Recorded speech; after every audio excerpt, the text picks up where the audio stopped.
Olá, meu nome é Aníbal Tavares de Azevedo e eu sou professor da Faculdade de Ciências Aplicadas da Unicamp. Hoje eu vou fazer a primeira aula de modelagem e simulação e nós vamos falar acerca da motivação e os conceitos iniciais dessa disciplina.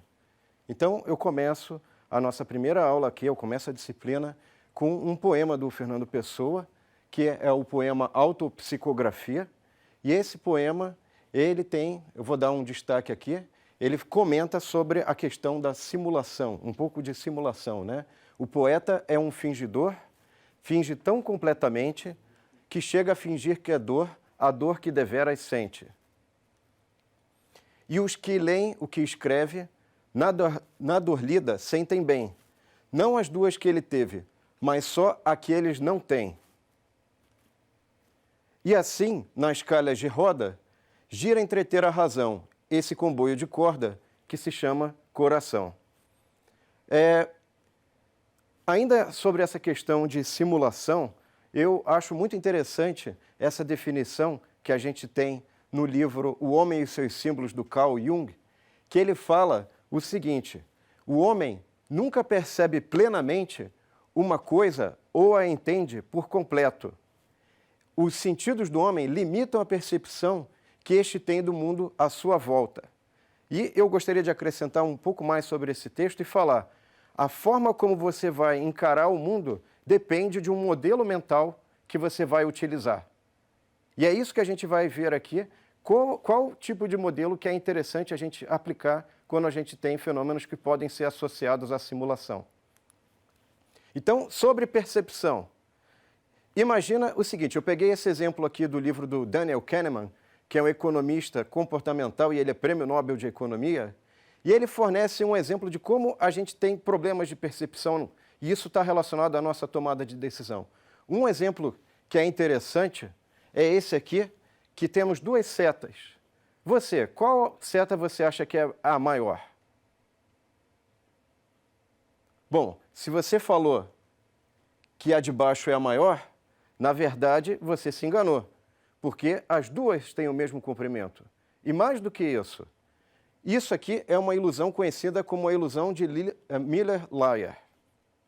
Prosseguindo ainda sobre a percepção, veja alguns problemas que são relatados na mídia. Por exemplo, sobre a demora de processos na justiça, né? Ou ainda, sobre a questão da detecção do câncer ser muito demorada e quão caro isso pode se tornar. Veja que, nesse caso, nós temos uma coisa muito importante.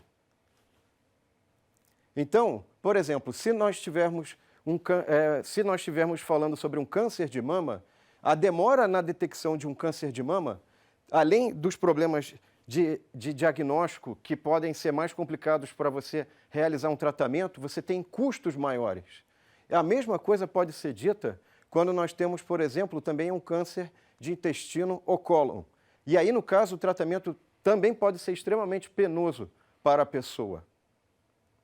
Prosseguindo ainda, temos uma outra reportagem que ela é muito interessante quando você começa a detalhar ela e a entender que a eficiência portuária no Brasil não é das melhores. Então, vou só comentar um pouquinho dessa reportagem. Droga, deixamos muita carga no chão, o equivalente a 30% da carga que deveria ter sido coletada no Porto Paulista. E aí, prosseguindo na reportagem, durante toda a viagem, 46 horas foram perdidas com a espera entre a chegada aos portos e o início das operações. Então, o que essas reportagens querem dizer para a gente? Todas elas vão ter em comum questões relacionadas à fila, espera e custos.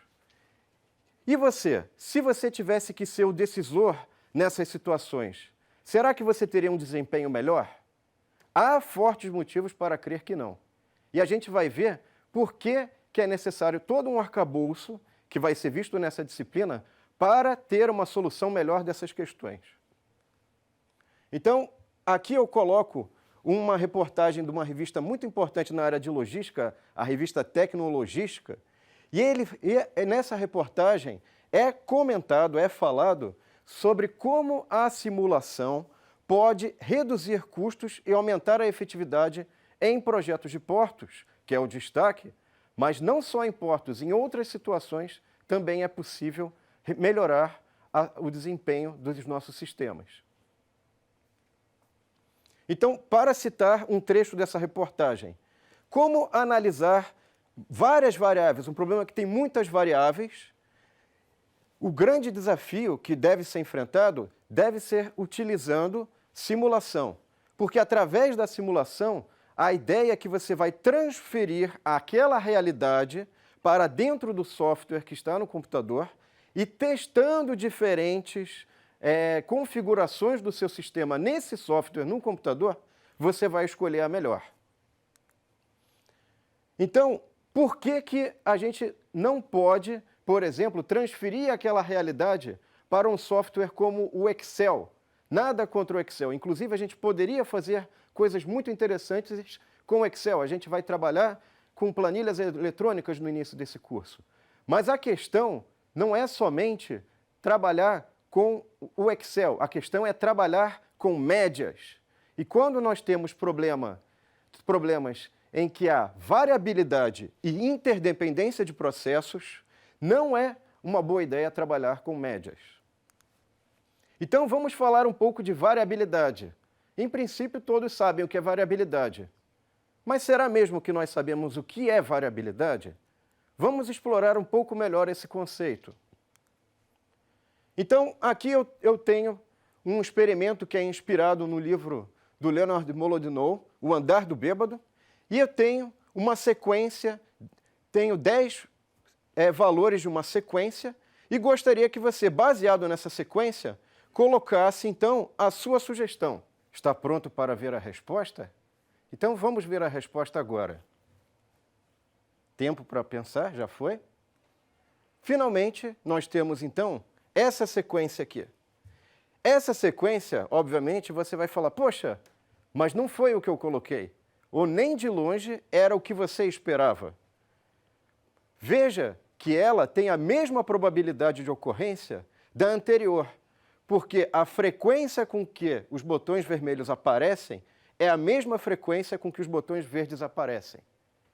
Só para ilustrar melhor esse ponto, veja que se você tivesse utilizado um coelho para fazer uma escolha, ele escolheria a cor mais frequente e teria uma taxa de acerto de 67%.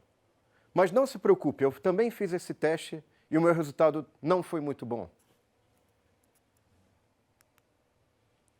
Imagine agora que você usasse outra estratégia, uma estratégia de repetir o passado no futuro. E muitas pessoas acabam utilizando essa estratégia na vida. Repetir o que está dando certo. É interessante, é atrativa a ideia. Nesse caso, a sua taxa de acertos seria apenas de 50%.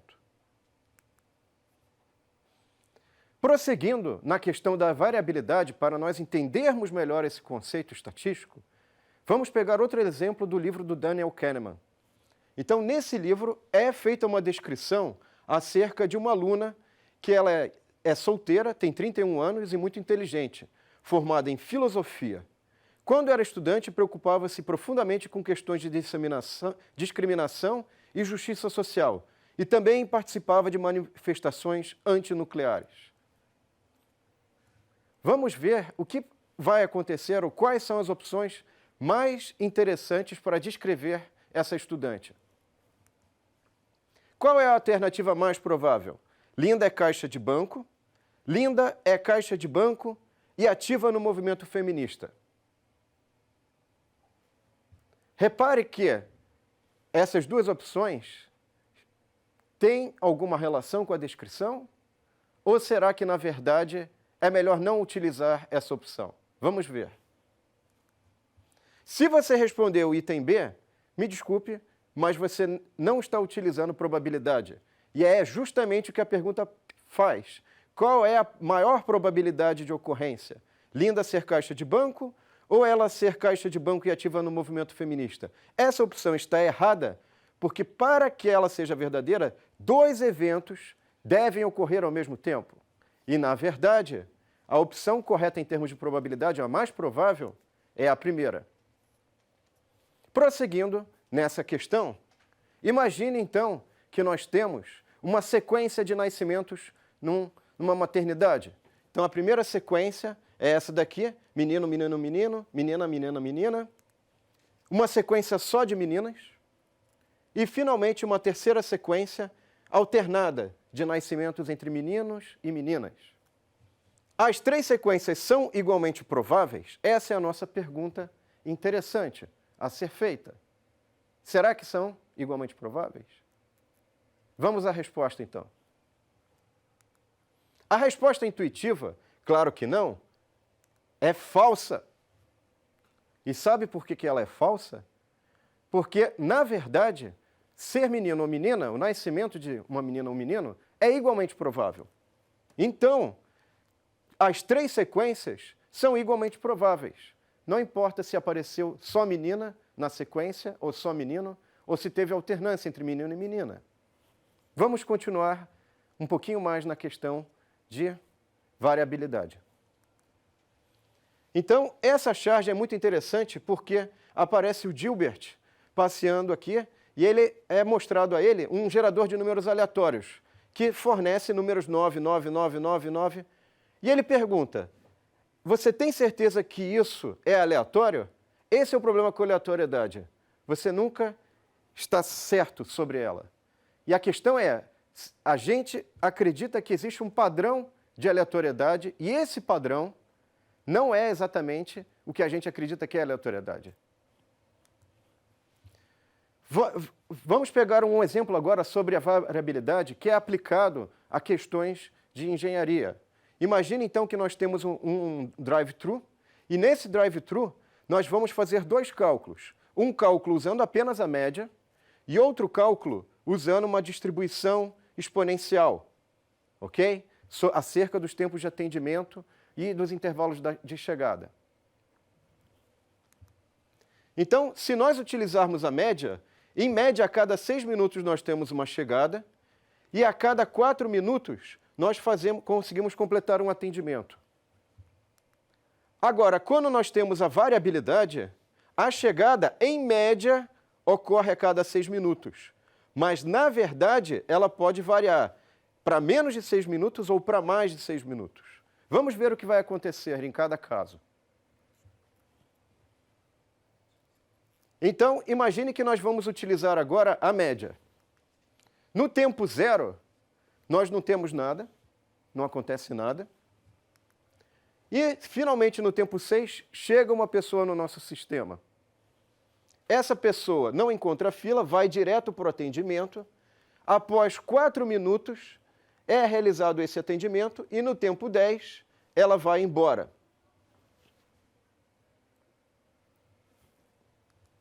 Agora veja quando nós temos variabilidade na chegada, o que vai ocorrer. No tempo zero, o que vai ocorrer? Veja que no tempo zero, não há ninguém no sistema. Mas ocorre uma chegada no tempo igual a 3, porque, na verdade, isso pode ocorrer num ambiente em que há variabilidade. Essa chegada, essa pessoa, é atendida, vai direto para o atendimento.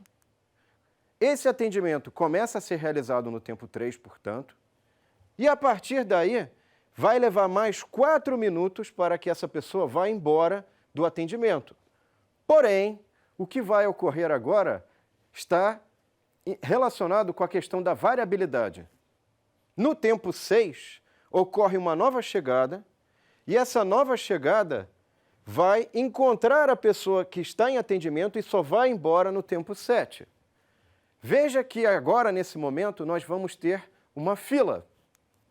Essa pessoa vai ter que aguardar atendimento, coisa que num ambiente sem variabilidade não existiria.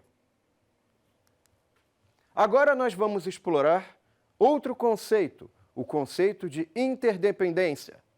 E aí eu coloquei essa figura para meio que ilustrar esse conceito de interdependência. Vamos lá. Veja que aqui no Adam Smith nós temos uma descrição da riqueza das nações. e ele justifica por que cada operário deve fazer uma atividade específica. Essa atividade específica será produtiva para todos. Todos serão capazes de fazer uma atividade e render muito mais. Há um porém nisso, e esse porém é muito importante. Ele é muito bem ilustrado com o filme Tempos Modernos, do Charlie Chaplin, onde nós temos aqui uma primeira gravura e cada operário realiza uma tarefa muito bem. Mas o problema é a coordenação entre essas tarefas. Uma tarefa depende da outra.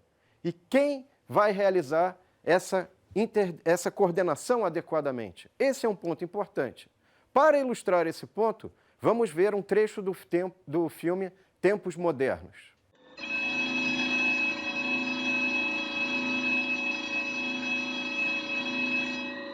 Section 5, speed her up, 401.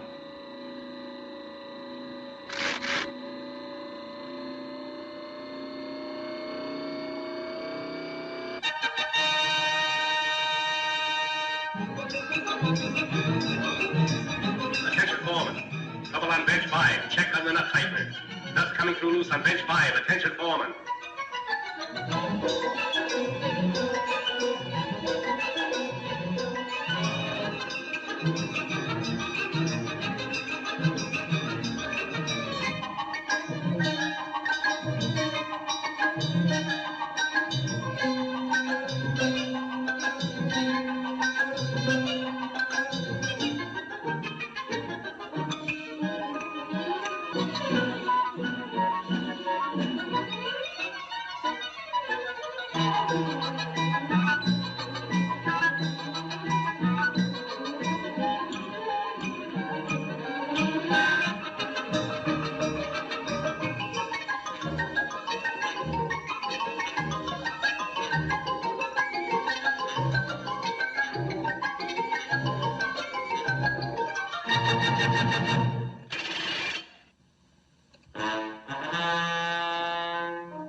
Então, após esse vídeo, que eu acho particularmente engraçado, mas infelizmente ele acaba refletindo algumas situações reais, é importante verificar que nem sempre a coordenação de atividades é bem pensada antes de realizar essas atividades. E isso pode gerar uma série de transtornos e até mesmo acidentes de trabalhos. Prosseguindo, o terceiro e último tópico que eu acho importante, pode ser abordado com simulação, é uma questão do aprendizado. E o aprendizado, nós temos essa figura aqui para ilustrar a questão do aprendizado. Tem uma reportagem da revista Forbes que comenta sobre a questão de como a simulação pode ser útil para nós melhorarmos uma série de coisas, inclusive a própria questão de invenção, de aperfeiçoamento de produtos. E veja que aqui eles citam o Thomas Edison, que testou 10.000 vezes, fez 10 experimentos, até que um fosse bem sucedido. Na mesma reportagem da revista Forbes, é citada uma abordagem que foi utilizada pelo Barack Obama para ganhar as eleições americanas e que ele utilizou uma série de modelos de simulação e várias simulações para chegar na melhor estratégia que permitiu ele ganhar as eleições americanas. Uma aplicação importante que tem fundo prático foi que a simulação foi aplicada numa indústria que fabricava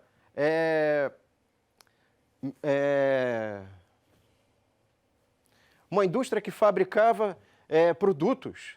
E na simulação foi detectado que havia perdas por colisão, que geravam um grande retrabalho. Esse grande retrabalho foi percebido pela simulação e foi modificada a forma como esses produtos deveriam ser produzidos nessa indústria. Finalmente, uma última palavra de Louis Pasteur. A sorte favorece a mente bem preparada. Obrigado pela sua atenção e até a próxima aula.